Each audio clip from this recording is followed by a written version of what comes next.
with that, so from where you started in a, for lack of a better term, superficial kind of church upbringing to really coming into close relationship with the God of the Bible, how has your view of Christianity changed in that time? I think part of it is that I'm way more forgiving of people in the church, because I also have this perspective of, if you're not like perfect, like you shouldn't be like leading in a church. And I think that is still something that's majorly critiqued within the Christian community, of like, if a pastor messes up, what mess up substitutes whether or not he should step down, and or which one substitutes whether he should step out and look for another church. And so I think my forgiveness, I realized, like, okay, because I used to put people on a pedestal, like, so like I'm kind of like way more forgiving. Like, it's like, hey, they messed up. That's okay. I want to walk with you through the process. There's a author, I forget her name, secular author, but her book is called Radical Candor.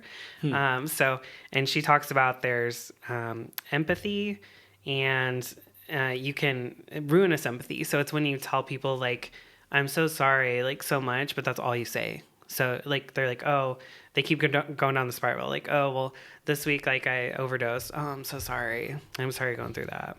And that's all they say. Nothing past that. Yeah. And then you have action, which is just kind of like, you need to get off the streets and stop doing drugs. Well, that's not really going to help someone. Like, just by telling that. So then compassion is where you have empathy plus action, where it's, I'm sorry that you're going through this. I want you to know that that's not good what you're going through, but I want to be there for you. I want to help you, at least give you some guidance on where to go in the next step of the process. So what I've also seen is a lot more compassion within the church as well. So I see a lot more people being of like, we're sorry you're going through that, but instead of saying like, just we're sorry, or, oh, like, go to rehab, they're like, we love you and we're glad that you're confessing and we want to guide you through the next step of the process. Yeah. It's so, like, to me, it sounds like what you're saying is like there is an increase of at least people in the church who are not just saying what you need to do, but they're going to do it with you. They are literally bearing that burden alongside you. Exactly. Yeah. Offering their time, their energy, just, Yeah.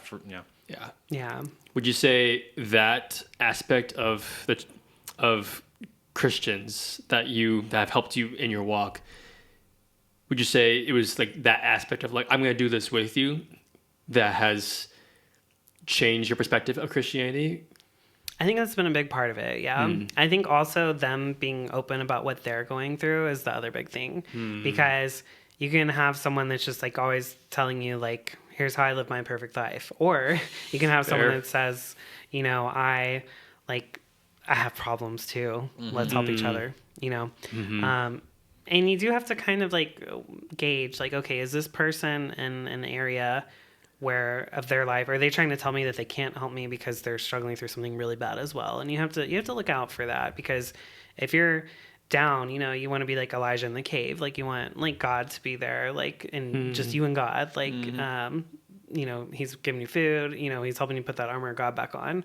But if you're already down, it's like, okay, should you go fight right away? It's a tough act to balance. But yeah, I think, people in general, like one of the things I'll never forget. So when I first started going to church and I went to a home group, I'm not gonna say their name, but it was this couple they were older than me, and they seemed like they were just like so perfect, like, oh, our son's on the lacrosse team and all this stuff. And so, and I had like, this is me just getting back to church, so I'm still like very cautious, because my views of the church were still the same of like, and then we just started talking, and then this person just like broke down and said, we've been trying to have a baby for a long time, and we can't, or we couldn't.